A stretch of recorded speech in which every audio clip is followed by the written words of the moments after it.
Thank you very much. I was just dealing with people from the Middle East, Arab people and other people on the potential peace deal for the Middle East. Peace for the Middle East, that's a beautiful phrase, and we hope it's going to come true, but it's very close. And they're doing very well. We have a great team over there, great negotiators, and there are unfortunately great negotiators on the other side also. But it's something I think that will happen, got a good chance of happening.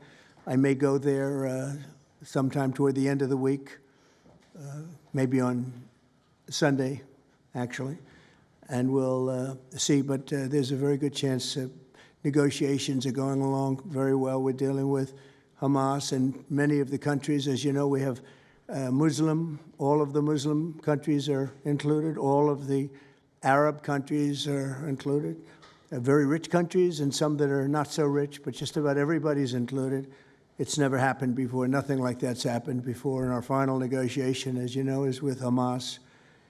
And it seems to be going well. So we'll let you know. If that's the case, we'll be leaving probably on Sunday, maybe Saturday, maybe a little later than Saturday evening. But that seems to be our schedule. It should be clear to all Americans that we have a very serious left-wing terror threat in our country. Radicals associated with the domestic terror group Antifa that you've heard a lot about lately, and I've heard a lot about them for 10 years. And other far-left extremists have been carrying out a campaign of violence against ICE agents and other officials charged with enforcing federal law.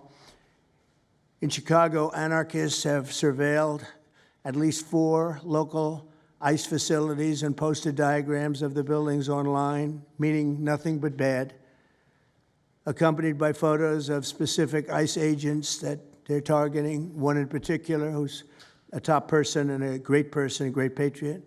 In July, approximately a dozen Antifa-aligned militants stormed the ICE facility in Texas and then lured officers out of the building before firing dozens of rounds at police.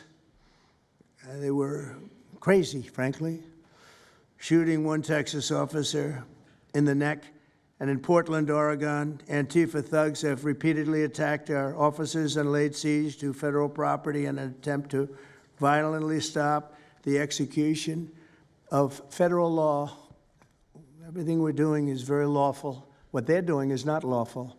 And what the governor and the mayor of, as an example, you could say of Portland, and you can say certainly of Chicago, it's not lawful what they're doing. They have to be very careful. In addition, 2 weeks ago, a radical left terrorist in Dallas conducted a sniper attack on a local ICE facility, killing 2 people and leaving behind a note that read, "Hopefully this will give ICE agents some real terror." That's bad. This attack came the very same month that Charlie Kirk was assassinated by a far-left extremist who inscribed the words, "Hey, fascist, catch," meaning catch the bullet, onto the bullet shelf itself. The epidemic of left-wing violence and Antifa-inspired terror has been escalating for nearly a decade. At universities, Antifa has organized riotous mobs to attack campus speakers. I see it all the time. And these are agitators, anarchists, and they're paid. And you'll find that out. You'll be finding it out very soon. You should see what we have on these people. These are bad people. These are people that want to destroy our country. We're not going to let it happen.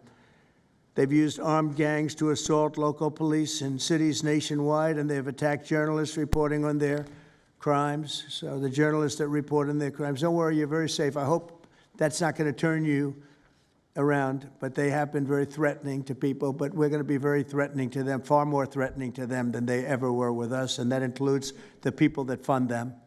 Probably some of the people I know, some of the people I dine with, but if they do, they're in deep trouble. So we're going to be looking very strongly at the people that are funding these operations. When you see the signs, and they're all made out of a beautiful, beautiful paper, beautiful, nice, stiff, very expensive paper, with beautiful wood handles, all the same color. They come from very expensive printing machines. These are not people that write out their signs in a basement that believe in something. These are paid anarchists.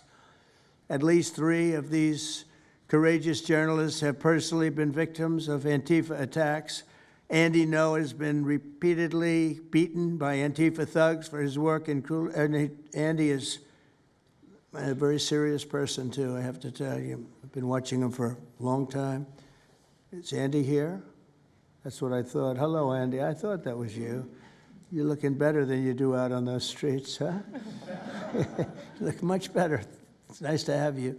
You feel a little safer here, I think, maybe. Well, not that safe, because you have them. You have to worry about that. But thank you very much. Andy Ngo has been repeatedly beaten by Antifa, and including one assault that left him with a brain hemorrhage.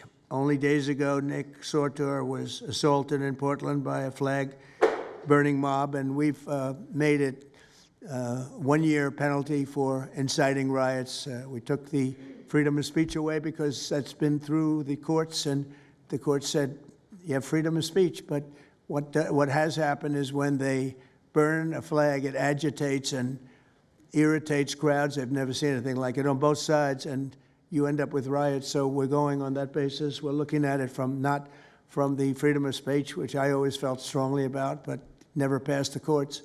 This is what they do, is they incite. When you burn an American flag, you incite tremendous violence. We have many examples of it, many examples of it, and it's actually down on tape, and you see things happen that just don't happen unless it's the flag that's burning. Very recently, Katie Davis Court was hit in the face with a flagpole in Portland by an Antifa radical, leaving her with a very blackened eye. So, Katie, thank you very much. And I'd like to also say that I watched Nick. Where's Nick? Is Nick here? Nick? Hi, Nick. That was a rough time you went through. I hope you got my little note. I wrote you a note. Yeah, I really appreciated that. It helped a lot because it was a difficult situation. It was very stressful. And, and your note helped a lot. I truly appreciate it. I thought it was terrible, actually. I thought it was terrible. So we'll talk about it a little bit. Under the last administration, the Department of Justice targeted faithful Catholics, Christians, and patriotic parents as domestic extremists. They said, oh, they're extreme because they believe in God. They're extreme because they go to Catholic church, or evangelicals, where everybody was under the gun. Unless you were a really bad, sick person, then they left you alone. Under the Trump administration, we're going after Antifa criminals, and all who fund and support their campaigns are in serious trouble. And we have a lot of records already, a lot of surprises, a lot of bad surprises. It's people that you would never think. I want to thank Attorney General Pam Bondi, who, by the way, yesterday was incredible in Congress. It was amazing, and she just did it from the heart and the brain, because she's very smart, in all fairness. But she did it from the heart, and she did it an incredible. Everybody was talking about it. She exposed some of these fake senators, these terrible senators, people like Blumenthal that had a phony war record. For 20 years, he talked about what a hero he was, and it turned out he never went to Vietnam. For 20 years, he talked about being a hero in Vietnam. Then it was exposed when he said what platoon he was with, and it was exposed that somebody was watching from that particular platoon. They said he was never with us. And then he went out and he cried, and he was ready to drop out of the election. And disgraceful. And then he looks at people like Pam and he starts criticizing her, and she's a patriot. They ought to do something with that. You know, we have a young congressman that's right now in jail for lying about where he went to college and other things. It was, you know, frankly not good. It was pretty bad. But it was nothing compared to Blumenthal. I mean, what Blumenthal did, he was for 20 years a hero, a great war hero. And then he sits back and, you know, sanctimonious kind of a guy, looks down, how dare you do this to the American public, you know? What a fake. But I thought Pam was incredible yesterday, as well as Secretary Kristi Noem, who's really out there courageously, and I appreciate it, Kristi, amazing what you're doing. FBI Director Kash Patel, who's really coming up with some great information, Kash. It's great. Keep it coming, because there's plenty of it. Deputy Attorney General, one of the best lawyers you'll ever find, Todd Blanche, who I know personally is a good lawyer because I'm here. Thank you very much, Todd. Good job, Todd. Let me ask Attorney General Bondi to say a few words, and then we'll follow it up with Secretary Noem and Director Patel. And we're going to have some of the people around the table, very courageous people, and they're going to be talking journalists, almost all, and they're going to be talking, and we'll take some questions from the press at the end. Okay, Pam, please. Thank you, President Trump. And as you made clear, Antifa is a domestic left-wing terrorist organization. We've seen them on video for years because they wanted to be seen and they got away with it. They beat journalists, they attack courthouses, they attack police stations, they dox and assault our law enforcement officers. The Biden administration let them commit these crimes with total impunity for years. So did Democrat leaders like Pritzker and Mayor Brandon Johnson. Last week, independent journalist Nick Sorter was arrested just for protecting himself against Antifa. I saw it online and I called Nick. I couldn't believe what happened. He did all this just trying to save our American flag from being burned. He was pushed down and assaulted, yet the local police arrested Nick, not the Antifa thugs who did this to him. Antifa feels empowered to operate in the open because weak Democrats have turned a blind eye to their actions. Their hatred for President Trump and for law and order agendas fuels their violence. We've seen more than 1,000% increase in attacks against our ICE agents since January 20th. Secretary Noem is out there fighting for you firsthand to keep our federal officers safe, to keep our federal buildings safe, and we're not going to have it anymore, these thugs. We saw what's happening in Portland and Chicago, and you saw what happened in Dallas. No longer. This is not activism, it's anarchy. We can't and we will not let masked terrorists burn our buildings, attack our law enforcement, and intimidate our communities. Under your leadership, President Trump, we're deploying the full might of the federal law enforcement to crack down on Antifa and other domestic terrorist organizations led by Stephen Miller. And Stephen, thank you for everything you're doing. Last week, I issued a memo ordering our federal law enforcement agents, DEA, FBI, U.S. Marshals, and ATF to protect ICE officers from Antifa and other radical left-wing violence. Director Patel has been going non-stop. He and Deputy Attorney General Blanche were in Chicago yesterday, while Secretary Noem was in Portland.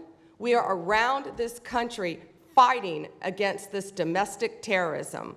We had Apple and Google take down the ICE block apps.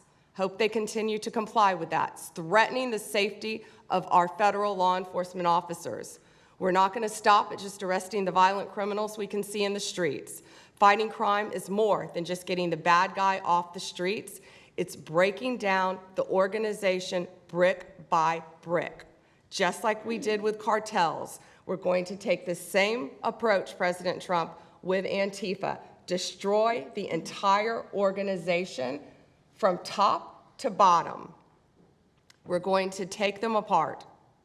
Thanks to your bold leadership and the designation of Antifa as a terrorist organization, which is exactly what they are, Americans will no longer tolerate their unhinged violence. Thank you. Thank you very much, Pam.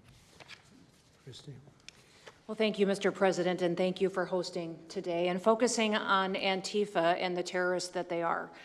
Let's not make any mistake. These individuals do not just want to threaten our law enforcement officers, threaten our journalists, and the citizens of this country. They want to kill them.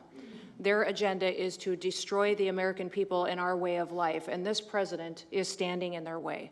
He is stopping them from bringing their death and their destruction to the individual citizens in this country that just want to raise their kids and their grandkids in peace and in safety. I want to also thank everyone around this table for being so bold and so brave, for standing up and recognizing the threat that Antifa is to our way of life. By recognizing how advanced they are, how sophisticated their networks are, how they've infiltrated our entire country, and we're seeing them play out with their tactics from city to city, and how they have built out their funding mechanisms. And sir, I also want to thank our Treasury Secretary for his work in getting to the bottom of these funding mechanisms and individuals who are perpetuating this violence on our American cities. I was in Portland yesterday and had the chance to visit with the governor of Oregon and also the mayor.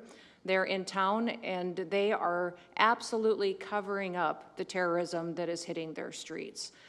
While you talked about some of the stories of our ICE agents, our Border Patrol agents, how they have been attacked, how they have been shot at, injured, the damage that they've done, these leaders in these local cities, along with Pritzker and Johnson, ignore what's going on, or, sir, they're helping Antifa cover it up. We have arrested dozens of individuals that are Antifa members or affiliated with them, and I want to thank our Attorney General for prosecuting them and making sure they never see the light of day again. They have been so bold in making sure we're bringing those individuals to justice. One of the individuals we arrested recently in Portland was the girlfriend of one of the founders of Antifa, and that we are hoping that as we go after her, interview her, and prosecute her, we will get more and more information about the network and how we can root them out and eliminate them from the existence of American society. I want to thank the new journalists here today for telling their stories and for being able and willing to go to the streets and to cover what's happening here in America. Many times the legacy media has looked the other way, refused to tell the stories. The networks have not really focused on what this is and what damage it is doing to our country, and how this network of Antifa is just as sophisticated as MS-13, as TDA, as ISIS, as Hezbollah, as Hamas, as all of them. They are just as dangerous. They have an agenda to destroy us, just like the other terrorists we've dealt with for many, many years. And today is the day that we have a president that won't tolerate it and will stand up and fight for the American people. So thank you for being here, for being so bold, and for standing in the gap at such a time as this. It will matter, it will make a difference, and your life will be one of significance because of what you've done today. So with that, God bless you, and thank you, Mr. President. Thank you very much. Thank you. Kash, please.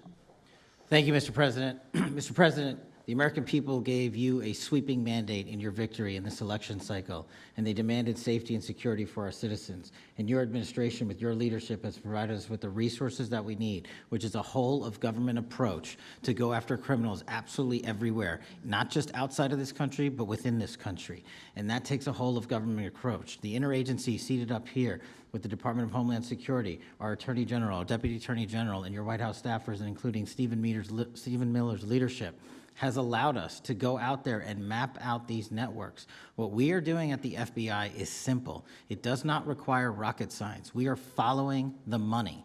Money never lies. And that's what it's going to take to bring down this network of organized criminal thugs, gangbangers, and yes, domestic terrorists, because that's what they are. They are harming everyday citizens in every single one of our communities. And the folks you see here on the right and left, they're some of the bravest men and women we have today. They're reporting the stories live time because the mainstream media won't cover it. They're putting their lives on the line. They're standing up for the flag. The least we can do is stand up for them. So you have my thanks. I read more of your stories than I do theirs because you guys are putting out the truth. And we deserve a country where you are protected as equally as they are. We, in this FBI, will go after with the criminals with a vengeance. We will not rest until we find every single seed, money, donor, organization, and funding mechanism that we have.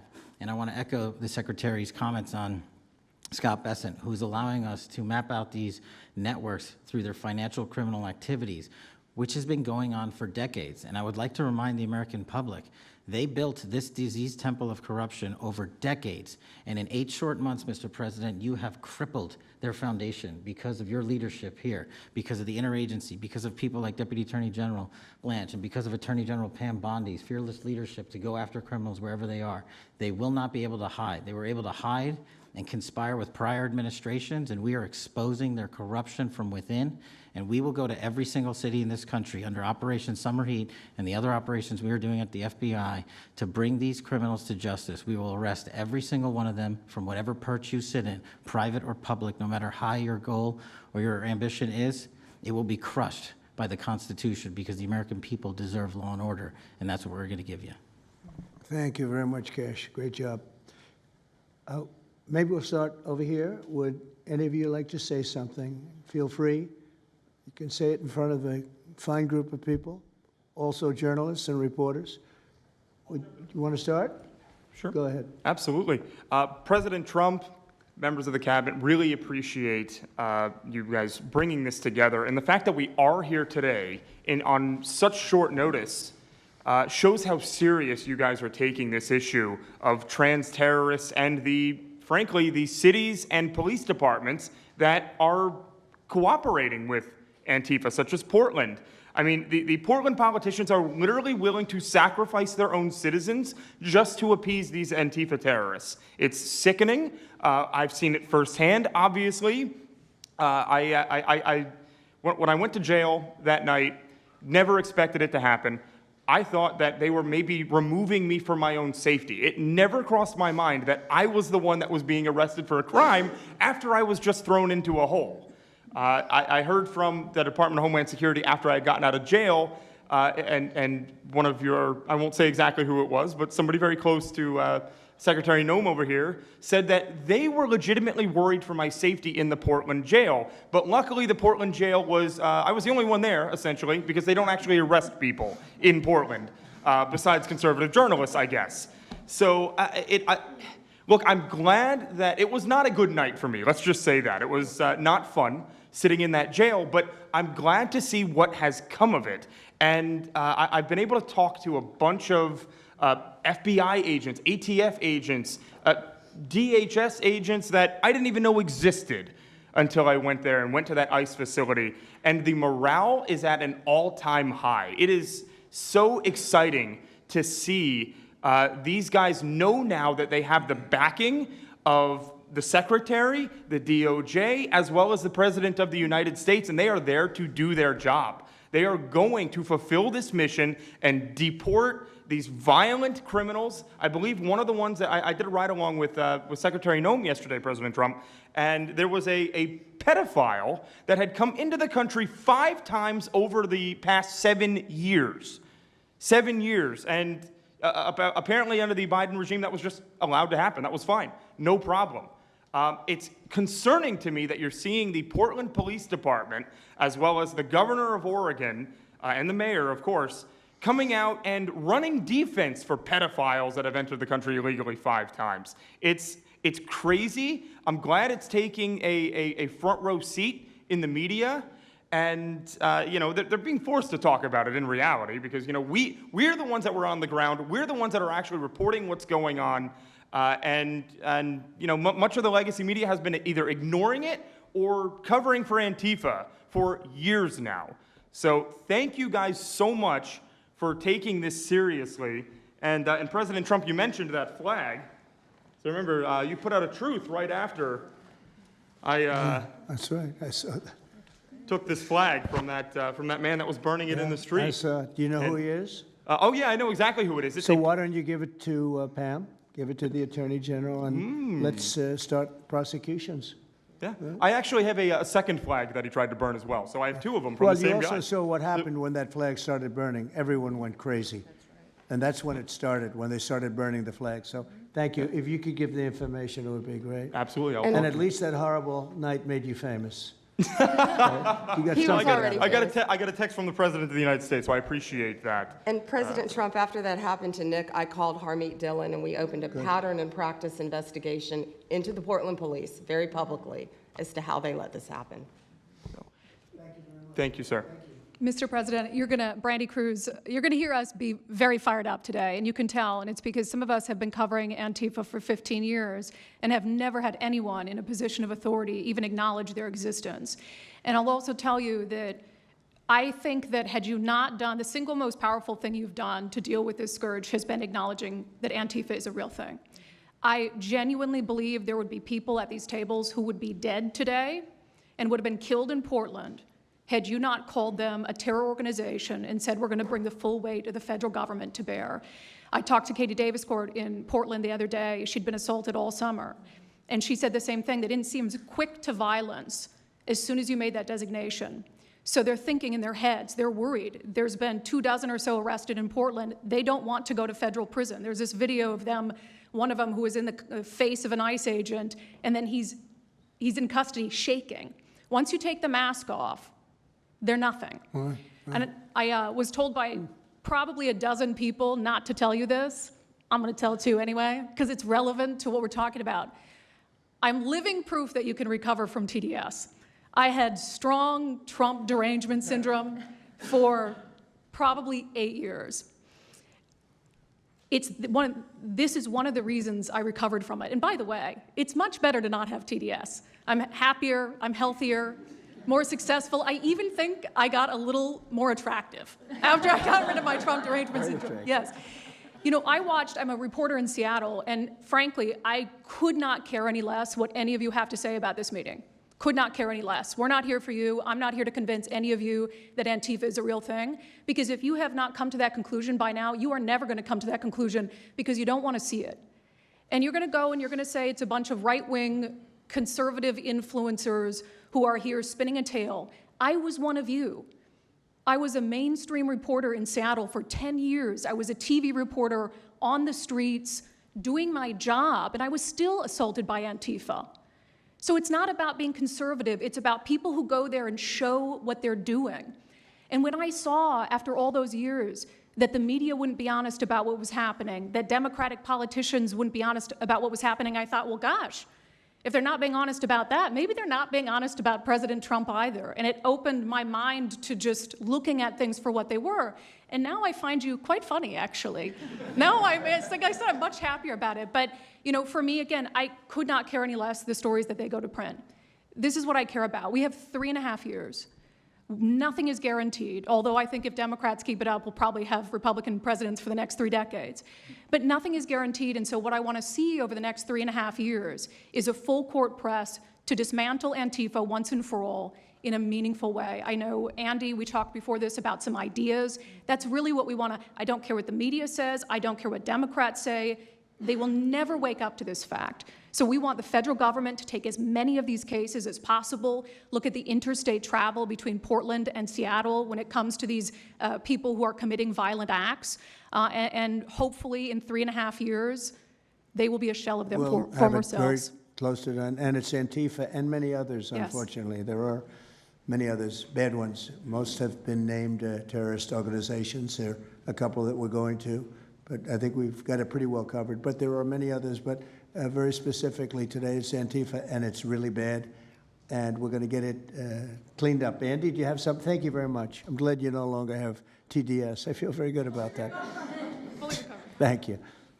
Thank you, Mr. President and members of the Cabinet. I have a lot of gratitude, and a little bit about my background. I'm born in Portland, Oregon, from there, and growing up, it's always been left-wing, very progressive, and I liked it. It had cafes and artists and those who lived a bohemian lifestyle. And in 2016, I was a graduate student at Portland State studying political science. I was an editor at the student paper there, a very progressive paper, and I was assigned to cover the election night demonstrations.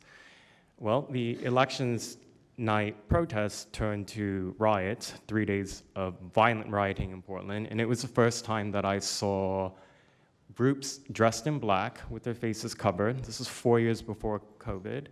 Some of them were waving the black flag of anarchism, some the red flag of Marxism. And within seconds, they would ravage one street to another, to another, to another.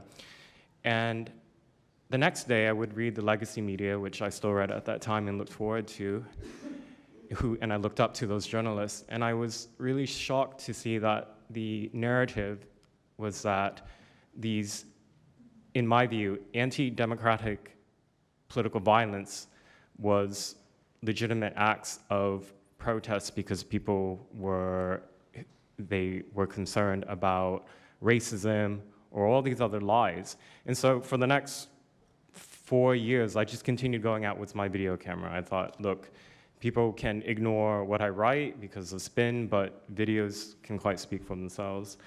And in 2019, it led to me nearly losing my life. I was covering another Antifa protest turned riot. At that point, had been routine in Portland, and then I was ambushed in a mob beating. And I had never been in a fight. I didn't even realize that I was being assaulted until seconds in. And the punches came from everywhere on my head and my face, and I was bleeding out of my eyes and ears, and then they threw all the drinks in my eyes to humiliate me further and to laugh at me.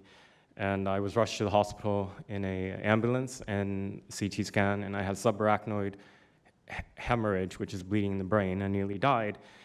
And after surviving that, the reporting that I saw in liberal media it seemed to suggest that I had deserved it because they branded me far right.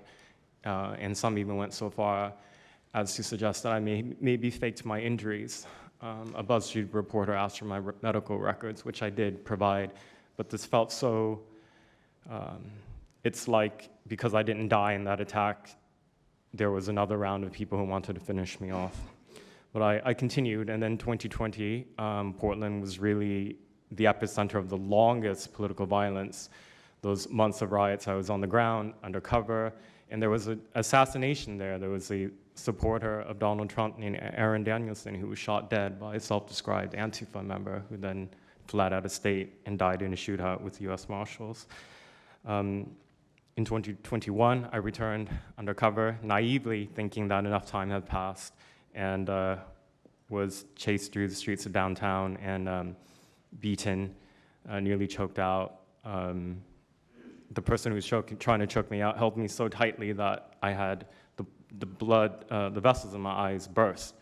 So one of the symptoms were my eyes were completely red after that, and I was hospitalized.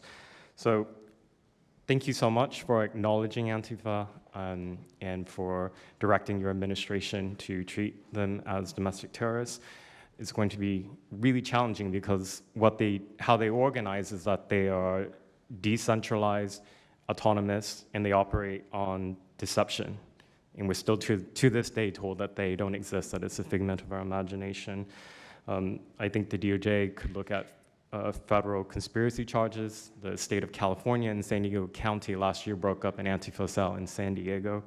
And I think maybe perhaps the State Department should designate Antifa its international arm as a foreign terrorist organization, FTO. So thank you so much for this invitation, Mr. President. Thank you very much, Andy. Great. That's a rough time you had, huh? So the chokeout was almost the end, you felt? Yeah, that was my only near-death experience in my life, and I'm quite shaken when I think about it now. It really feels unbelievable to me that on the streets of America that this type of violence against citizens could become so routine and accepted and cheered on by people. Although, you know, in the immediate aftermath of Mr. Kirk's assassination, we saw again that type of depravity play out on quite large swaths of the left. So there's a deep sickness that's in this country right now, and it pains me a lot to acknowledge it. Yeah, the amazing thing is you look at Portland, and you see fires all over the place. You see fights and, I mean, just violence. It's just so crazy. And then you talk to the governor, and she acts like everything is totally normal. There's nothing wrong. It's almost like, are you waking up from a dream or something? You see it on your network. You see it all over the place. And it's so bad. It's so crazy. It's like the movies you see for the kids, I guess not only the kids, adults also, where you have these bombed out cities and these bombed out people. It's like worse than that. I don't think they could make a movie as bad. And then the governor will get up and say, I don't know why they're coming here. It's such a wonderful place. And the amazing thing is the people want us to be there. The people, when they get the real people that live there, many of them have left, but the real people want us to be there. The same thing in Chicago. So they've had 60, 70 murders over a short period of time, murders, people that got shot. They've had hundreds of people shot, and then a guy like Pritzker, or this low IQ mayor, gets up. I mean, he got up, he's got a 5% approval rating, and the people are all against him. They want people to come. Beautiful black women are wearing a MAGA hat last night on television. Beautiful people. And they said, we don't care who comes, just stop the crime. They don't care, frankly, they don't care if it's National Guard, military. Send in anybody you want, stop the crime. And they're afraid to go out. They can't even go out. And then a guy like Pritzker, think of that, 50, 60, 70 people over a short period of time murdered, actually murdered, mostly gun violence, but knives, but gun violence, they're murdered, and hundreds of people shot. They had one weekend where they had like 18 murdered and 71 shot. But they said, you know what their excuse is? Yeah, but it was a long weekend.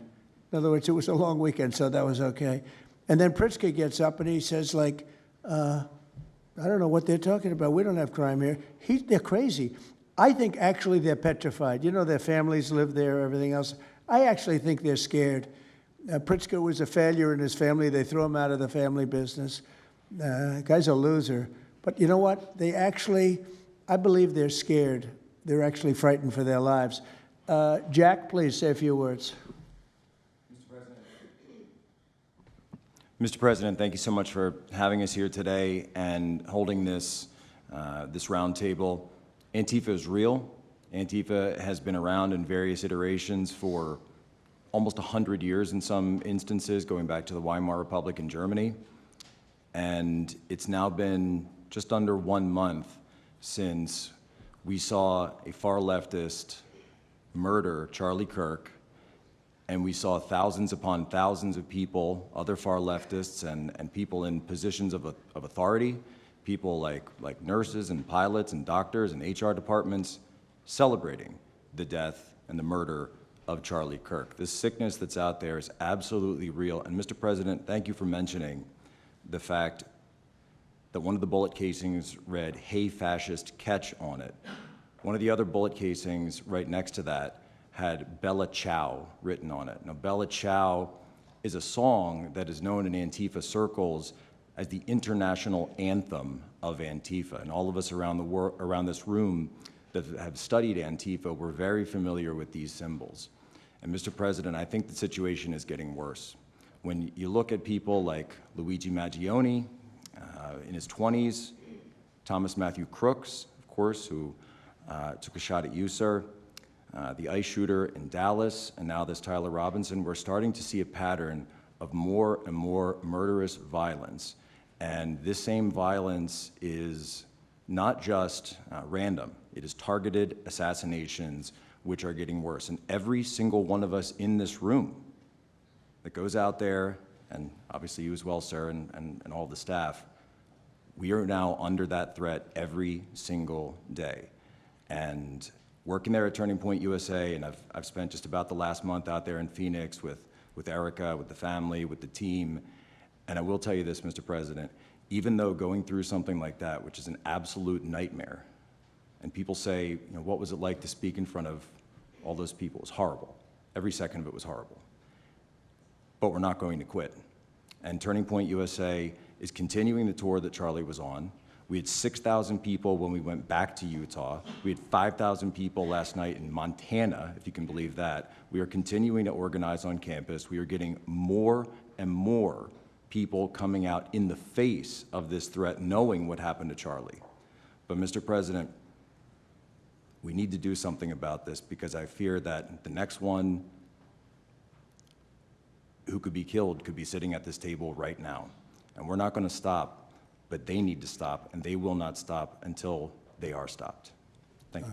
Thank you, Jack. I appreciate it very much. One thing I have to say is that Washington, D.C. was almost as bad. I don't know what could be worse than Portland. You don't even have stores anymore. They don't even put glass up. They put plywood on their windows, but most of the retailers have left. But Washington, D.C. was so bad, and Pam, I'd say it took 12 days to really make it pretty good, and a month to make it great. And now people are going out to dinner. The restaurants are booming. They don't have enough seats. They're opening up new restaurants because many of them closed. And people are walking down the street totally safe. A reporter, I'm not sure if she's there. I can't see somebody reported there. She is. She was violently assaulted. And I don't know, she tends to be somewhat liberal, but she wasn't liberal on this one. I appreciated your honesty, but that won't happen again. It won't happen again.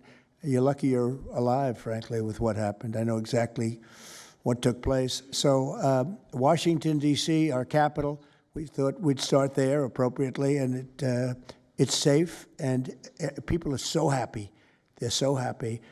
And now it's a couple of months. I went to dinner there. I felt totally safe. I gave a press conference right in the middle of the street, which I don't think Secret Service was thrilled about. But, you know, I'll tell you what, I wouldn't have wanted to do it 6 months ago. It's incredible what happened. Now we're in Memphis. As you know, we're having a great impact in Memphis. It's been only a week, but it's, Kash, I hear it's been amazing what's happening there just very early. But you take a look at D.C. and you take a look at some of the other. We've had a big impact. What we haven't said, because Pritzker said, well, crime is going down in Chicago. Well, 5 months ago, Kash went to Chicago with a lot of FBI agents just to prepare it so that we went in with, I guess you could call it a surge, call it whatever you want, but would be even more effective. And we're going to be doing that, and very, very strongly doing that, because Chicago is a very unsafe city. It's a great city. The head of the Union Pacific Railroad said, "Sir, please save Chicago. It's a great city. It can be saved." Other cities are gone. I mean, they're lost. They can get better, but they're just really, they've been so decimated. But I'm so proud of what they've done so quickly in D.C., and it's taking place quickly in Memphis, where we were asked to go by the mayor and by the governor. And it's really incredible what we can do and how fast we can do it.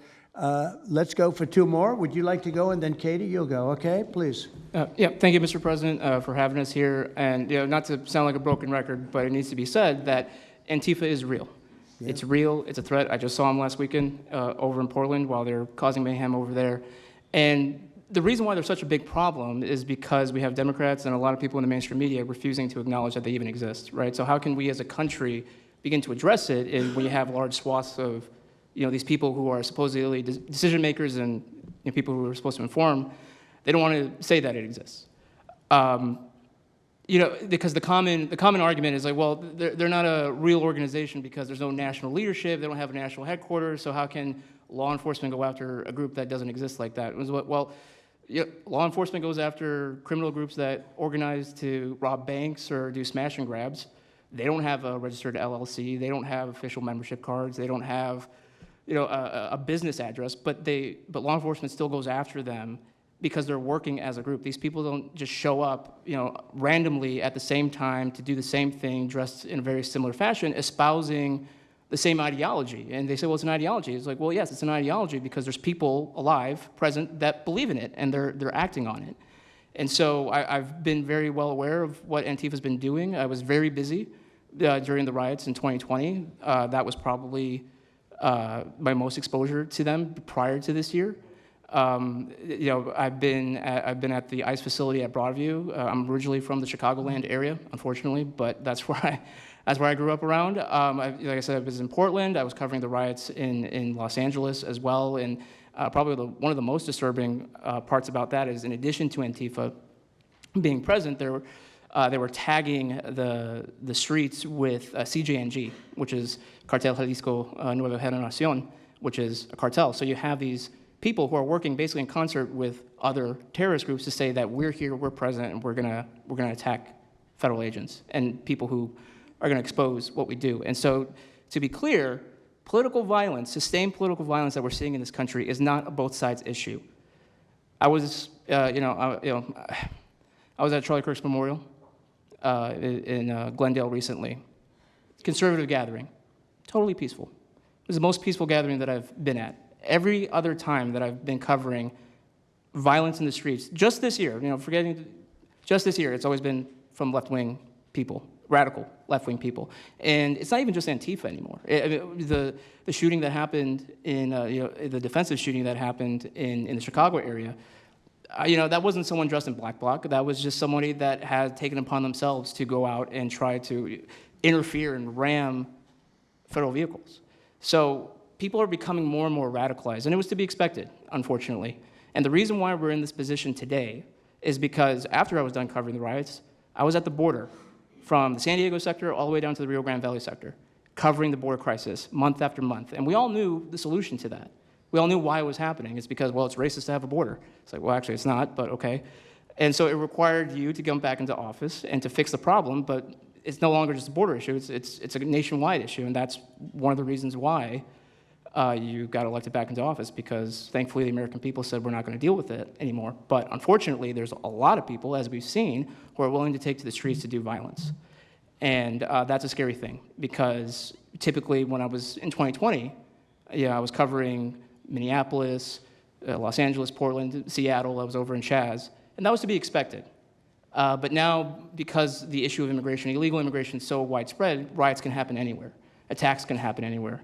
So that's why it was weird kind of going back to my home state to cover this violence. I mean, just after the Dallas shooting, they were chanting outside Broadview, shoot ICE, shoot those, efforts, shoot those efforts. So I'll just leave that. Thank you so much again for having this. this is very dangerous. You know, we don't work for companies that have billions of dollars. You know, we're running and gunning often on our own. We became friends. A lot of us are friends because we would see each other all the time, and we became friends because we wanted to have someone watch our back while we're out there. Because like I said, we're just out there. And but we'll continue to do it because it's an important topic. It's an important issue. The American people deserve to know what's happening in these chaotic situations, and we're more than happy to do it. So thank you, sir. Great job. Thank you very much. Katie, please. Hi, Mr. President. It is an honor being here today, and I first wanted to start by thanking you guys for designating Antifa a terrorist group. It's exactly what this group is. It's a long time coming. I'm an investigative journalist from Seattle. I work for the Post Millennial alongside Andy Ngo and Jack Posobiec.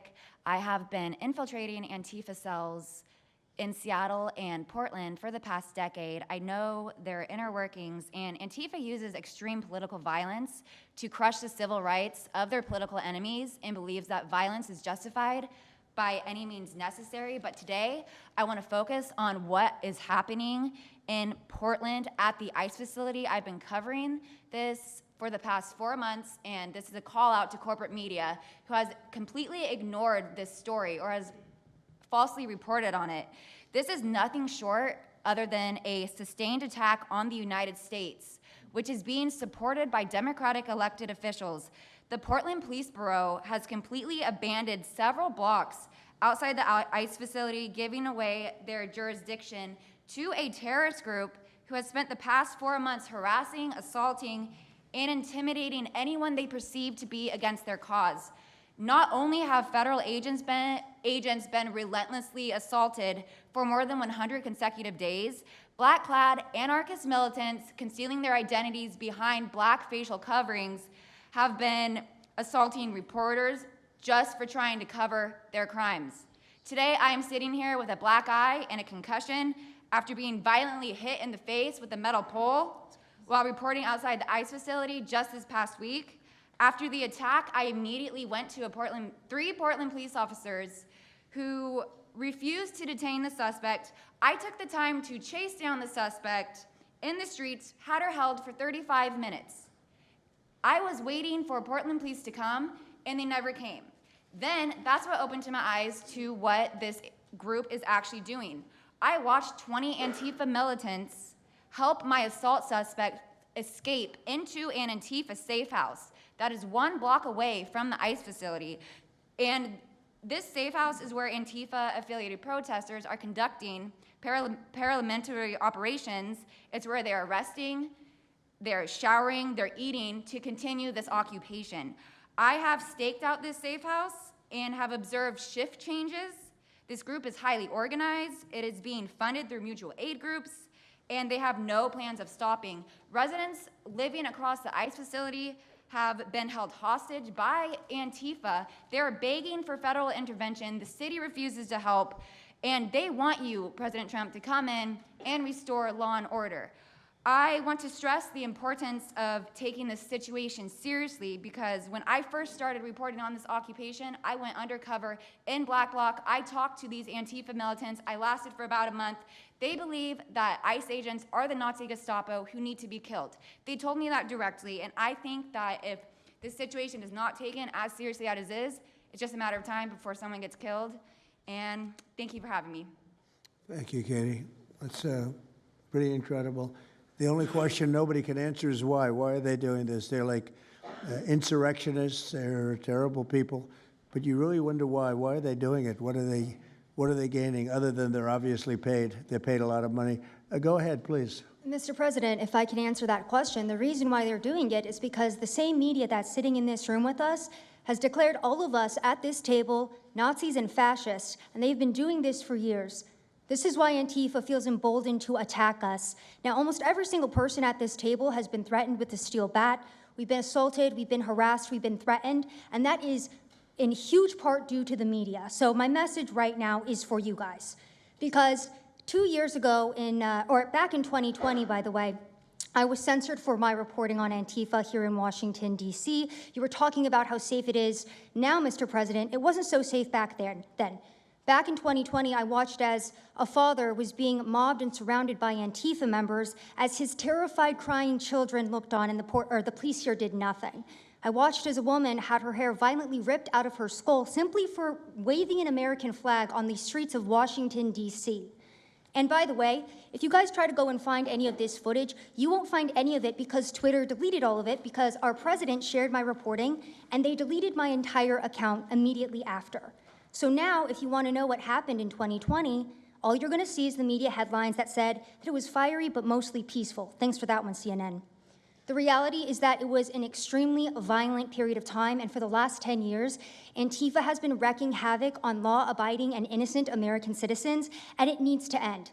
Now, I'm with Turning Point USA. It's an honor to be here, Mr. President. Thank you guys so much, everybody in the administration, for giving us a seat at the table, because the media has not only been demonizing us for so long, but immediately after the brutal assassination of our founder, Charlie Kirk, our Turning Point USA chapters have seen an uptick in violence across the nation as Antifa chapters that are embedded in our universities go and target them. It's been extremely difficult to report on the ground, and for a long time I was afraid to go to Portland because I knew that the only people who would have my back, like Julio said, were one of my friends on the ground because there is no police force there. I was terrified to go because I knew if I got shot or stabbed, and I have been assaulted, I've been mobbed and robbed in Austin, Texas by Antifa, that nobody would come to help me. So my plea to the entire administration, especially to the DOJ, is every single radical left-winger who is in front of the ICE facility in Chicago, in New York, in Portland, please make sure that you use the full force of the law to come after each and every single one of them, because it is us being soft on left-wing violence that has fomented all of the terror that we have seen in this country, and it is the left wing getting away time and time again with assaulting law-abiding American citizens that has led us to this place. So truly, to the Americans that I speak to on the ground, they feel completely abandoned by their state and local government. So please step in. You have Americans begging for the National Guard, and to the media over here, please report on the truth. Please do your jobs. I'm an American citizen. Everybody at this table simply views ourselves as American citizens who have an iPhone and the will to actually tell the truth. So please take your job seriously and tell the truth to the American people. And thank you for letting me be here on behalf of Charlie to continue his legacy of cleaning up the country. Thank you, Mr. President. Thank you very much. Appreciate it.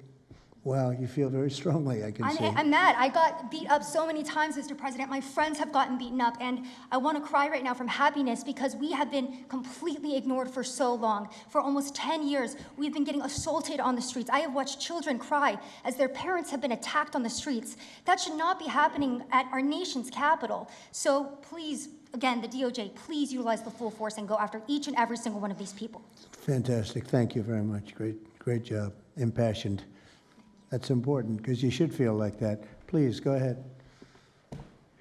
Mr. President, thank you for having us here and bringing together this panel of brave journalists, everybody on this side of the room. And no one can speak to the violence better than these people here. So I think we know that this is not just a story about violence and chaos, as you alluded to, Mr. President. This is a money story. And at the Government Accountability Institute, my colleague and I, Peter Schweitzer and our team, we followed the money, and we followed it to the top of what we call the protest industrial complex, Riot Inc. And we found a network of NGOs. It's not just the Soros network, the Open Society network, it's other funding networks, the Arabella funding network, the Tides funding network, Neville Roy Singham and his network, Foreign Cash. And it's also big left-wing funders. Some of them are not citizens of this country. Mr. Hans-Jörg Wyss of Switzerland. They're pouring money into this entire ecosystem. And so I want to share 3 money facts with you about what we call Riot Inc. Number one, like any corporation, Riot Inc. has many divisions. It doesn't just have the Antifa boots on the ground division. It has PR divisions. It has marketing divisions. It has a very well-funded legal division to get these boots on the ground back on the streets as quickly as possible. But it does have those investors that I mentioned. Number 2, we have identified dozens of radical organizations, not just the decentralized Antifa organizations, but dozens of radical organizations that have received more than $100 million from the Riot Inc. investors. These would be the lawyer groups. These would be the groups that advocate for calling good, honest Americans fascists, et cetera. And then 3, I think the most shocking thing is that we have found that more than $100 million in U.S. taxpayer funding has flowed into these funding networks, including at least $4 million to these very groups themselves, not just Antifa types, but there was an event in Atlanta called Stop Cop City. Over 60 rioters were charged with domestic terrorism. These groups received money for that from both the billionaire class as well as taxpayer money. So one other thing, this money helps fund the decentralized crowdfunding platforms. These are ways that Antifa, the John Brown Gun Club of Elm Fork, which had links to that attack on the ICE facility, the Socialist Rifle Association, and just because they don't have LLCs or EIN numbers doesn't mean they can't get paid. Some of these funding platforms, crowdfunding platforms, are funded by this network that we call rioting. So again, I want to thank you for your leadership, for the whole cabinet's leadership on this. We're going to keep following the money and appreciate everything you're doing, sir. Do you know the name of any of the funders? Do you know the names? Because if you do, I'd like you to give them to Kash or Pam. Absolutely. Or Kristi. Yeah, we'll do that. As soon as you can. That's all of you. Because you probably know the names after a certain period of time. You tend to find out. But these are people that do not have good intention for the country, and that's treasonous probably. So if you could, very important, if you could do that, it would be great. Nobody would know better than you. You'll figure it out. Thank you. Please, go ahead. Yeah, my name's Nick Shirley. I'm 23 years old. I'm a 100% independent YouTube journalist. And over the past year or so, I've been able to go to 15 countries. I've hung out with people in the gangs of Brazil, in the favelas, in the prisons of Secot. But yet the most dangerous places I have been here in the United States, unfortunately. And I've had the opportunity to show people about the protest Antifa here in the United States, and there's nothing organic about what they are doing here in the United States. I've watched people be bussed in from states. I've watched the same lady at a protest in Atlanta be bused to the protest in DC and then in New York City. There's nothing that is honest about what they are doing. And they have signs. I've seen the same signs here in DC and in London as well. It's a big organization and corporation that they're running. And people may wonder, like, what's the threat to us as Americans if we go? Well, you'll be labeled as a fascist, you'll be labeled as a Nazi, and they'll wish death upon you, because they wish death upon me. And just last week in Portland, Oregon, I watched a lady get trapped in her car, surrounded by Antifa, and her sister messaged me after seeing the video. She said, the only reason I think my sister was safe is because you were there recording. I also was chased out by a member of Antifa who said he would smoke me, and next thing he knew, a DHS sniper had lasers on his chest. If he was not there, who knows what would have happened that day. These people are very dangerous, and people wonder how they're able to do it. The reason is because these cities are not enforcing the law. And why should these people be worried if the law is not being enforced? And we are not far right, nor are we far wrong. We're just right. And the truth about what's happening here in America with these groups is very dangerous, and I thank you, Mr. President, and your administration as well for acknowledging that. Thank you very much. It's too bad you have to go through it. I know, it's a little crazy, right, Mr. President? Well, you're going to get to the bottom of it, so it's a very important thing you're doing. Thank you very much. Please, Cam. Yeah, I've just got something very short. I'm attacked every time I do my job. When I leave my house to go to work, I am violently assaulted. I've had guns pulled on me. I've been bear sprayed. I've been beaten down. I've been almost killed. So my question for all of you is, how would you feel if every time you showed up to work, masked militants tried to kill you? Because that's how we feel. That's our lived reality. And you guys go and tell us that we're liars, the riots aren't that bad, right? I've never seen any of you guys on the ground. In fact, I've never seen anybody representing the companies you work for on the ground. You guys come to us for interviews that never get published. Stop saying we're lying. We're not. We risk our lives every day to do the job that you guys are too afraid to do. What network would you say is the worst, if I could ask? Oh, man, yeah, that's a real tight spot. Honestly, it's a simple question. And it's just... Well, there's a lot of people in this pool, and I would say I'm not talking about Fox. I'm not talking about Newsmax or any outlet that resembles them, so I'll let you guys put the pieces together on who I'm exactly talking about. Who would you say? Which network would you say? MSNBC, for sure. Oh, they're terrible. I agree. They're CNN, terrible. probably close, yeah. Yeah. I'd rate it that way, yeah. MSNBC, that's Brian Roberts. Yeah. That he allows that to happen is a disgrace. Absolutely. And CNN is second. Yeah, I would say CNN is not quite as bad as MS. MSNBC is not What really a about news others? site anymore. Oh, MSNBC is sick. Yeah. They're sick. Well, Who- sir, it's who also else? just the stories that they publish about what's the ICE enforcement operations that are so heavily slanted that it's no longer, as I was saying, no longer just Antifa, but Americans that are becoming radicalized. So they've been very irresponsible with how they've been reporting Who on is it. that? MSNBC, for example, they're Would you rate them the worst? probably. And They who ran would a you rate story- second? Well, they ran a story about an operation in Southern California about how a father of 3 Marines was arrested, and they made it seem like they just did it because he's brown. But there's video of that same man charging at the agents with a weed whacker. Now, I've worked with weed whackers back in the day, and you don't want to be on the receiving end of one of those. So that's why he was arrested, but the story was presented as if it's a brown guy just simply being arrested. And I've been around ICE agents, and I'm a citizen, so I feel fine. But it's just that's why. It's not just Antifa. It's not happening in a vacuum. It's No, it's multiple working in factors. conjunction. I think they work in conjunction with some of the media. I think ABC is very bad. I think NBC is very bad. And CBS has a new owner, so we have hope for CBS. CBS has a great new owner, my opinion. But I will tell you, ABC is terrible. NBC is terrible. NBC's MSNBC too. They changed it. They moved it over legally so they couldn't be tainted by the words MSNBC, but they are absolutely terrible. There are a lot of them. What about independents? Independent networks. They're a little bit better, but I would say that we're an example of how you don't need to be part of a super large company to be able to do just basic journalism. All you got to do is sit and record, and you'll let the story play out. And that's why they hate us. That's why Antifa Well, I targets watched us. a level of dishonesty that's incredible, where answers are changed. Like just before the election, an answer was changed by Kamala. She gave a horrible, death-defying, election-defying answer, and they took the answer out and they replaced it with another answer that she gave 5 minutes later, having to do with a different subject, but at least it wasn't election-defying.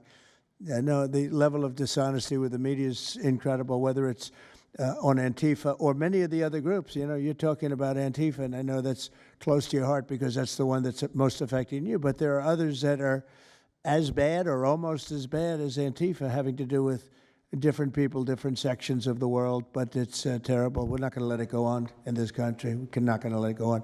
And a big problem is not all of them, but some of the networks out there. And you do wonder why. You really do. Okay, please. Go ahead, yeah. Mr. President, thank you again. Thank you. My name's Jonathan Cho. I am an investigative reporter for Frontlines Turning Point USA. I'm also a senior fellow at Discovery Institute in Seattle. And I cover far-left extremism as well as the homeless drug crisis in America. And I find it oftentimes those worlds intersect. And hot off the presses, what I wanted to bring to your attention today is a report from a Capital Research Center here in DC in conjunction with Discovery Institute. They just put out this study right now, and what it shows is that Antifa is heavily embedded in the homeless and housing nonprofit sector. In many cases, the homeless industrial complex is running cover for Antifa.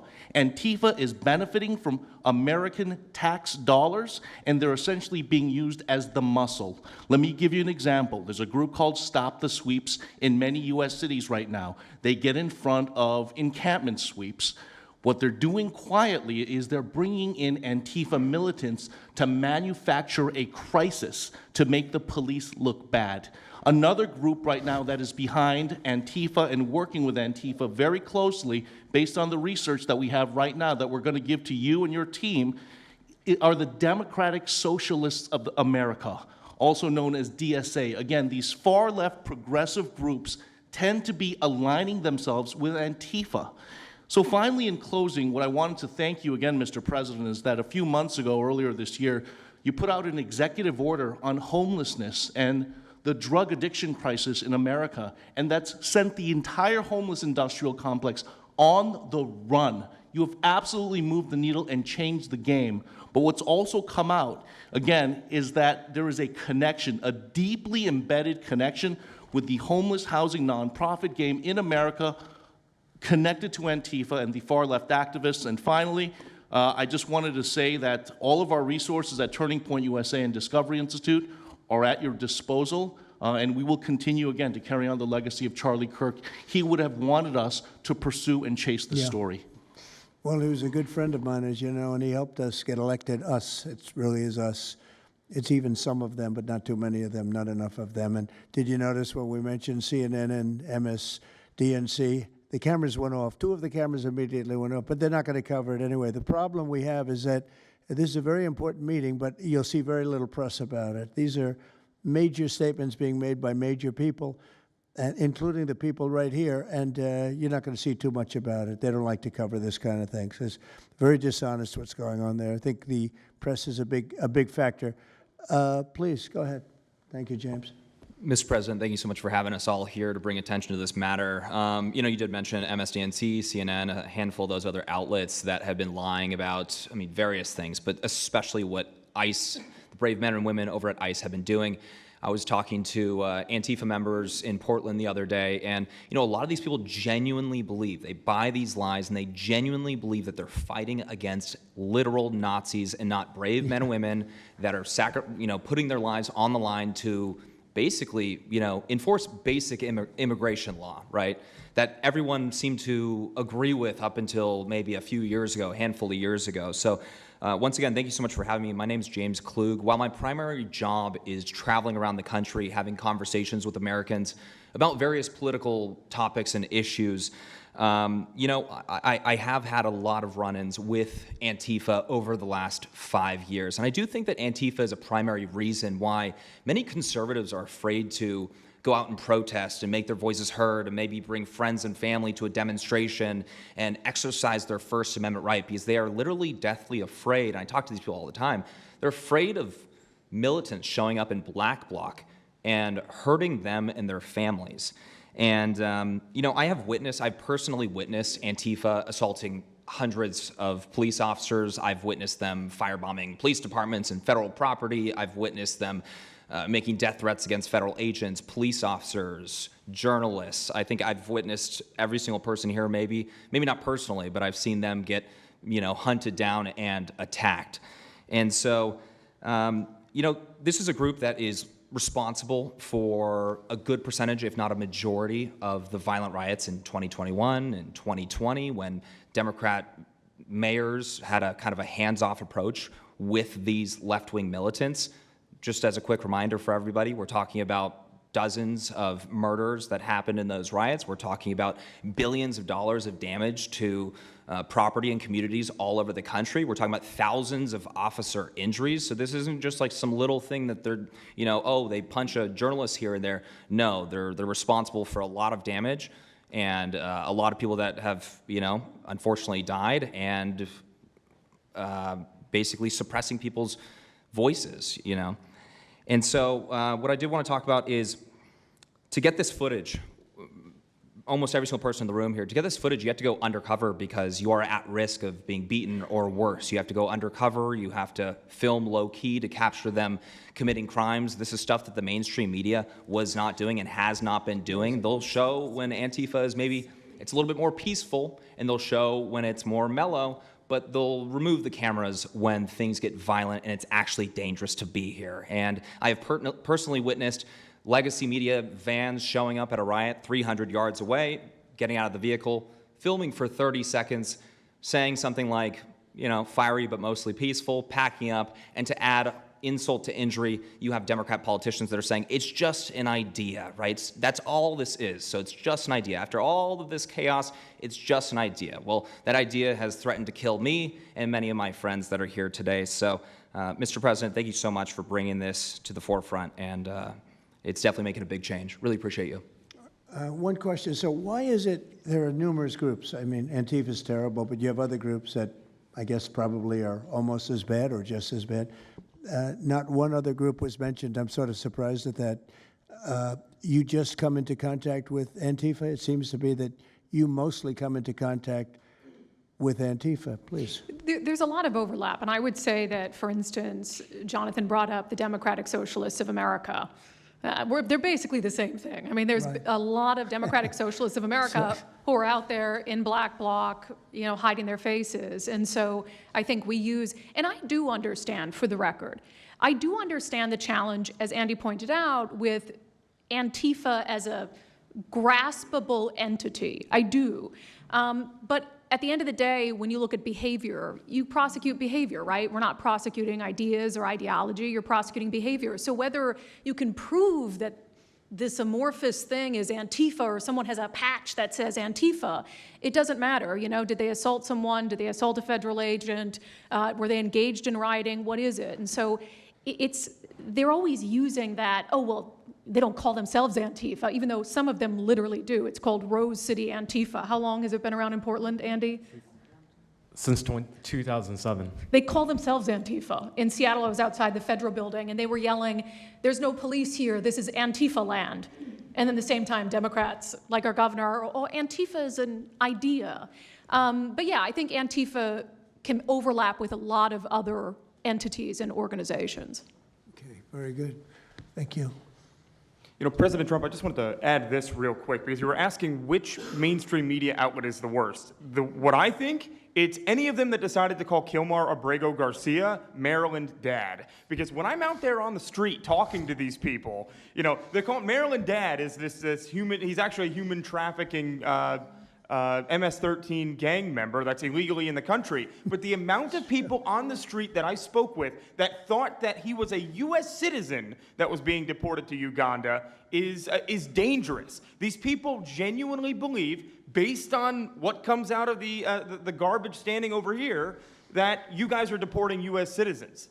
So that's what's causing all these problems. So when you have a governor like Pritzker in Chicago, where you have Illinois, which is in a lot of trouble. Chicago's there, potentially a great city again. It's not great now, but it could be great again. That's why we have to get there soon, because eventually you can't do that.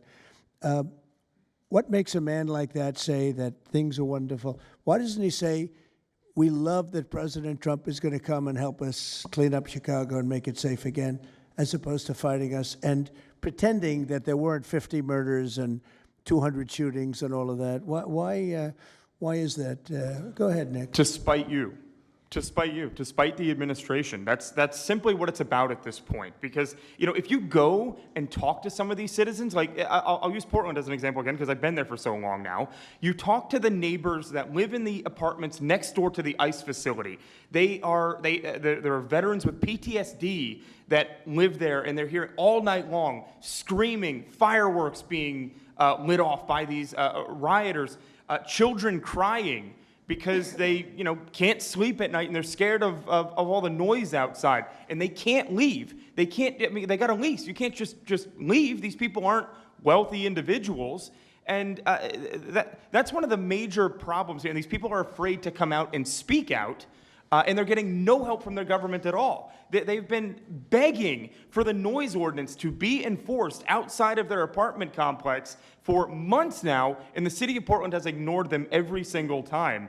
The victims are, as I said, they're afraid, but the governments aren't doing anything because they want to spite the administration. It's all political. And the politicians make you feel like you're foolish, like there's something wrong. Like, how could President Trump be saying that about Chicago?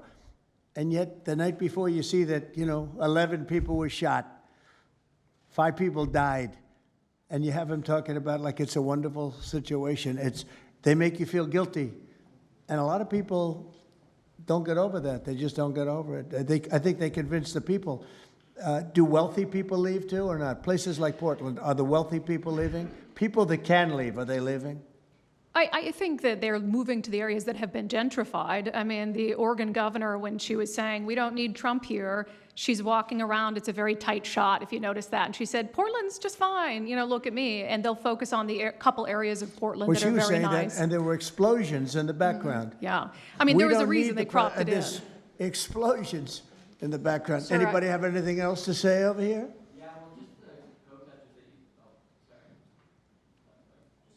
And then should we be taking questions, or is it just a waste of time because they can ask questions, but, well, there's Brian, he's good. But you know what? In a way, it's a waste of time because if you give a great answer, they don't put it on. If you give a horrendous answer, or even if you give a great answer, they make it sound like it's not a great answer. They're very dishonest. Go ahead, Nick. Yeah, and I think part of that dishonesty comes from what they see. For instance, I've never been asked to go on any other show besides Fox News. My clips go viral everywhere, but they've never even asked, like CNN's never asked, MSNBC's never asked. And a lot of times when I go to hotels, I'll stay and I'll watch like MSNBC. Fortunately, their ratings are terrible. They are terrible. MSNBC is dying, and CNN is dying like a dog. And Poor CNN. It's so pathetic. It is very pathetic. You ever see their anchors in the evening? Nobody ever heard of them. Where do these people come? I could take anybody off the street in Washington, D.C. that do a better job. Yeah, and it's not amazing. hard to show what's going on these days. You literally have an iPhone and you can post it on X. They don't believe in the star system, you know. It's just one of those things, right? Okay, Nick, you finished, Nick? Yeah, Are thank you you very finished, much. Nick? Good Can I- job. Thank you very much. Well, you've been through hell, I tell you that, but you're really incredible patriots, incredible people. Go ahead, please, Brian. Brian, go ahead. I'm so thankful for each and every one of you here right now, and I'm very grateful that my network, Real America's Voice, has partnered up with many of you. Jack Sobin, you have a show on a network. Many of you, Savannah, have appeared on a network as well, so thank you for being here. My question is this: in terms of following the money, I would just notify that the city of Austin is cleared to vote tomorrow to basically waive a $120,000 fee so that a No Kings, basically an anti-Trump rally, can occur in their city. They're bypassing the fees, rolling it to the taxpayers. So my question is to you: what can the people of Austin, Texas do right now to make sure that their tax dollars don't fund a No Kings anti-Trump rally coming up? Well, you just tell me that I would love to do something about that. Bring a lawsuit, do something. You know, the best thing you can do is have honest elections, because the elections are totally rigged in so many of these places. You know, you take a look, the people, they're all loving you. They can't breathe. They love so much, every one of them. You don't see one negative, then all of a sudden you lose the election by 20 points. The elections are so rigged, and we proved that in 2020 more than any other time. But even the last election, there were areas that I won by much more. We won in a landslide, but I actually won in more of a landslide than we thought. I said, you got to get out, make it too big to rig. And fortunately, the people made it too big to rig. They tried. But the biggest thing you can do is have honest elections. You know, if you don't have, and you need great media. You need borders. You need borders. Wait. You need borders. You need honest media, you need honest elections, and you have a great country, and you need all three of them. Yeah, go ahead. To a lot of these radical groups that you talked about inside here. So thank you for removing. I would like you to make a big deal, though, if they're waiving a fee, but I guarantee they wouldn't waive it if it was it's not Trump. If it were a conservative rally, they wouldn't be waiving it. So maybe you can look into that, Pam. Todd? That sounds like one for Todd, Pam. Go ahead, Todd. Good luck. Thank you. Proof that Antifa actually infiltrated. Who are you with? Who are you? I am with What network? I'm with Al Arabiya. It's an Arabic network based in Riyadh in Saudi Arabia. But I am the foreign pooler today. Mr. President, you said that you might go to the Middle East on Sunday. Do you mean Egypt and Israel? And would you consider going to Gaza to see what things I on would, the yeah, ground? I would. I might do that. I may do that. We haven't decided exactly. I'll be going to Egypt most likely. That's where everybody is gathered right now, and we appreciate that very much. But I'll be making the rounds, as the expression goes. I probably will. See, I think Go ahead. Mr. President. Go ahead. Just to clarify, you said you might go to Gaza. You're saying that's Who the you first with? topic. I'm representing the TV pool, but I'm with NBC, sir. That's too bad. Go ahead. Well, just to clarify, you said you might go to Gaza, and then the second question I had earlier today, you said the mayor of Chicago and the governor of Illinois should be jailed. Have you asked the Justice Department to look at possible charges? No, I've seen the law, and when you have a group of people where the police call off the safety for ICE officials, I've understood that, and I've read it today in numerous journals, that that's illegal. What they did is I guess it was ICE, Kristi, right? They were under threat, and the police were helping beautifully. and it was fine. And then all of a sudden, a woman was on the line saying, everybody, move back, get out, get out. And they were given an order by the second person in the police department, and the governor knew about it, the mayor knew about it. I understand that's a criminal offense. Do you want to comment on that, Kristi? Yes, sir, we're seeing that kind of pattern happen with local law enforcement and state law enforcement, not just in Illinois, but also out in Oregon, too. In fact, in Portland, I was there yesterday, but some of the ICE officers were telling me that as they drove by the rioters that were saying, kill ICE agents, Molotov cocktails, melt ICE, that the Portland police were cheering them on and had their fists in the air cheering on the rioters that were threatening their lives. So in Chicago, we had a 10-car caravan trail our ICE officials and pin them down. And those ICE officials, to get out of their vehicles, a woman tried to ram them and run them over, and shots were fired to get them to safety. So it's happening on a regular basis, and any elected official that allows this to happen and gives cover to those kind of individuals who are perpetuating murder should absolutely be prosecuted, in my opinion. Mr. President, Daniel. And by the way, we have Marco Rubio. Marco, come on up here, please. He's going to bring a little stability to this group. Come on up. Does everybody know Marco Rubio? Is there anybody that doesn't? Some of the reporters don't. That's why they shouldn't be reporters. Which job is he here for today, Come sir? on up here, Marco. Anything we should know about the Middle East? That's what we're hoping to talk to you about here, Mr. President. Once they He's doing a good job. He was born for this job, I can tell you. Daniel, please. Mr. President, thank you very much. I have two questions for you, if that's okay. Seamus talked a little bit about the money aspect of this. Do you believe if you go after where the money is coming from with Antifa, in regards to Antifa, do you believe that would be similar to cutting the head off the snake, so to speak? And I have a question It on would this. help. I don't know that it would be totally complete, but it would certainly, you'd knock out 75%, 80%, 85%. These people, a lot of them don't believe it. You know, when I watch them, I say, I can almost tell a pro by, they're like professionals. That's all they do. And they get paid by somebody. I think it would knock out a lot of it. Yeah, not all of it maybe, but a lot of it. And then a follow-up to that is a lot of the people who we've listened to over the last hour, they've emphasized that Antifa, it's not necessarily this big organized thing. It's a bit ambiguous. It's deorganized. I think that's one of the words that Andy used. What is the challenges of going after a group that makes it intentionally difficult to go after and find? That could be for you, the Attorney General, anyone up there. Well, they're smart people, and they deceive. A lot of them are crooked people. A lot of them have been staying out of trouble their whole lives, and they've been bad from the day they were born, frankly. But these are sick people. Pam, go ahead, please. Well, they're smart, but they're not smart enough. Oh, my microphone's broken.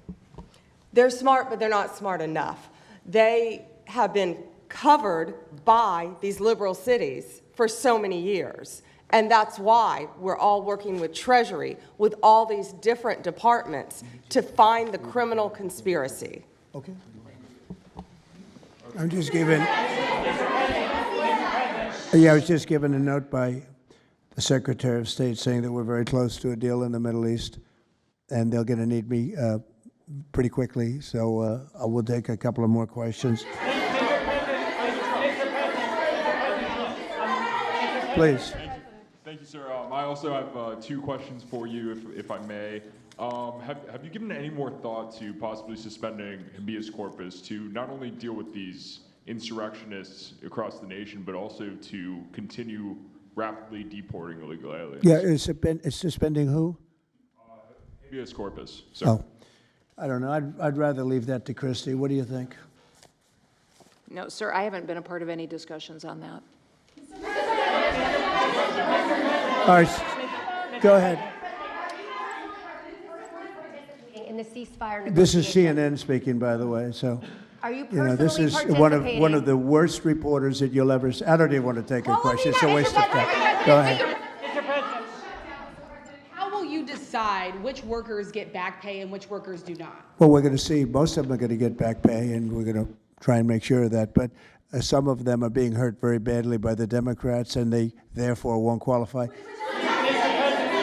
Go ahead, please. What will the administration do to foreign Antifa organizers and funders who are located overseas? Go ahead. In the yellow, please. So the Nobel Peace Prize will be announced on Friday. You've been nominated by many world By leaders, many countries, that's by many right. countries, as well as the hostage families. Do you think you will win? I have no idea. I mean, look, I did settle. Marco would tell you we settled 7 wars. We're close to settling an 8th. And I think we'll end up settling the Russia situation, which is horrible. 7,000 people died last week, by the way, in Russia, between Russia and Ukraine. I think we'll settle that. So I don't think anybody in history has settled that many, but perhaps they'll find a reason not to give it to me, you know? Perhaps they will.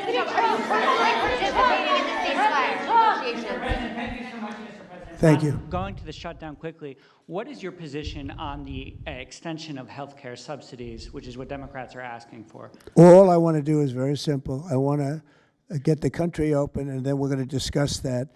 And we'd like to, Obamacare is a horrible mess, and it has been from the beginning.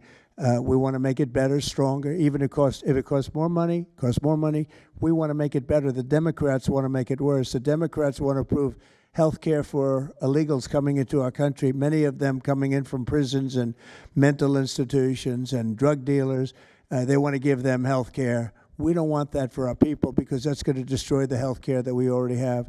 We'd like to make Obamacare better for people, less expensive and better health care. Yes, ma'am. Mr. President.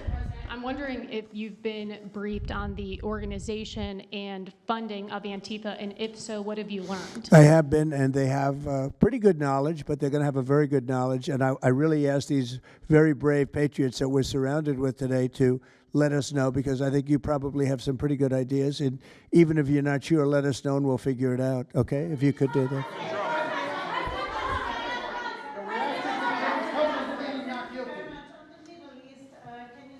You're from Italy? No, I'm from France. Can you specify how close we are to the deal? Would that be announced today, tomorrow? And do you want to see the hostages released before you travel to the region? No, I think I'll probably go maybe before the hostages are released or shortly thereafter, pretty much shortly thereafter. Yeah, please. Participating in the negotiation.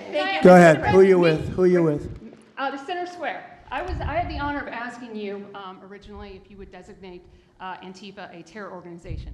And I stand here before you today, and I'm echoing what Andy said over here. Are you going to work with your administration, as the Secretary of State's here, are you going to work with your administration to designate it a foreign terror organization? You mean a terror? Antifa? A foreign terror organization. Well, has that been done? Pretty close, right? Would you like to see it done? Yes, Mr. President. Do you think it would help? They have foreign links I'd be glad all to across do it. I Western think it's Europe. the kind of thing I'd like to do. If you'd like, does Middle everybody East. agree?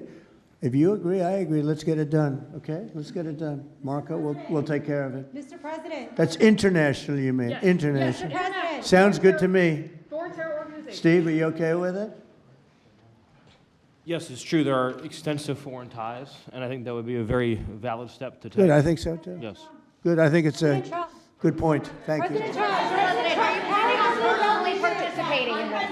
On the shutdown, we are now about 1 week away from military service members missing their paychecks. We'll always take care of our military. Would you encourage Congress to pass a standalone bill to pay our service members? Yeah, that probably will happen. We don't have to worry about it yet. That's a long time. You know what 1 week is for me? An eternity. 1 week for me is a long time. We'll take care of it. Our military is always going to be taken care of. Yeah, please. Blue dress, blue. President, Rebecca with Blaze News. I'm curious to know, so you're talking about the money funding these Antifa organizations, and somebody brought up Roy Singham, I think it was you, who, by the way, is married to one of the co-founders of Code Pink, this infamous left-wing organization. I'm curious to know the administration. Who is that? Who is that? Roy Singham. He's married to. No, did you say they're here? No, he's not. A journalist brought him up, but he Oh, I is, see. Okay. Yeah. Okay. Seamus, thank you. Good bring up. Excellent. Go ahead. He's somebody who's been reported on extensively, and I'd love to know what the administration is going to do to actually bring consequences to some of these names. You mentioned. Well, I don't know the name, but I would like to ask Pam to take a look at it. You know, a lot of the best information we find are through you and other people like you, so I'd like you to look at it, Pam.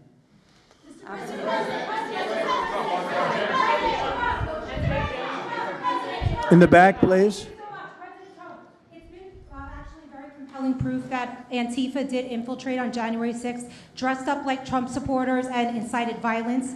Is that something that you would want the new J6 committee at Congress to look into? Well, I've heard that. They dress up like, they're fresh out of MAGA, but they have nothing to do with MAGA.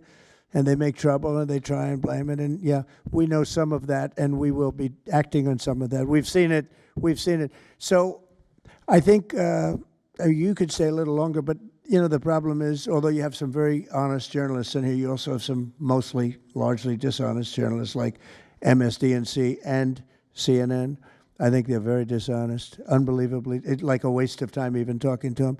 But I have to go now to try and solve some problems in the Middle East, although I'm very well represented by our Secretary of State. He could probably do an even better job than me, but who knows? We don't want to take any chances, so we're going to go and do that. If you'd like, Pam, would you like to stay for another 5 minutes, 10 minutes while we have all these great people? And I'll let Pam and Kristi take over and get some good points out. I just want to thank the people around the table in particular. You've been amazing. You've been brave. You're real patriots. You're real patriots. And at some point, we're going to have to look into, at least in certain cases, rewarding you with some very important medals and honors, okay, as we have done and will be doing with Charlie Kirk. Charlie is getting the Presidential Medal of Freedom, which is our highest award outside of the Congressional Medal of Honor. And I think they're sort of even. One's civilian and one's military. But unfortunately, the civilian sometimes is military also because of what we have to go through on the streets of this country. I can only tell you this. We have a great nation. We have a nation that's right now the hottest in the entire world. We're the hottest nation in the world, despite all of the things we've been saying today. But that's going to make your job easier because nobody's doing better than we are financially. We've never done better. We've had, I think, 58 stock market increases since I've been top, meaning record increases. We have never seen anything like it, and we're going to keep it going. That makes it a little bit easier for what we're doing. I guess maybe it also makes some people crazy because they don't want to see us do well. But we're the hottest nation anywhere in the world, and we were a dead nation 1 year ago. I say it all the time. We were a dead nation. Now we're the hottest nation in the world, and that's said to by every leader. One of the reasons that we have every country already signed up or just about to sign, every country in the world on this whole mess we have going over with Hamas and the Middle East and all of the things you see, is they respect our nation. A year ago, you wouldn't have been able to get it. You certainly couldn't have gotten it with Biden. You didn't know where the hell he was. But a year ago, you wouldn't have been able to have a situation like this. So I just want to thank the people around this table, and certainly the officials around the table, because they've been incredible. They've been brave. And I watched yesterday, Pam, and I watched a little bit. I thought it was so good. I rounded up, and I watched it late in the evening because I thought you were fantastic yesterday. You really, look, you had some wonderful senators, some great politicians asking you very fair questions, and you had some real slime balls.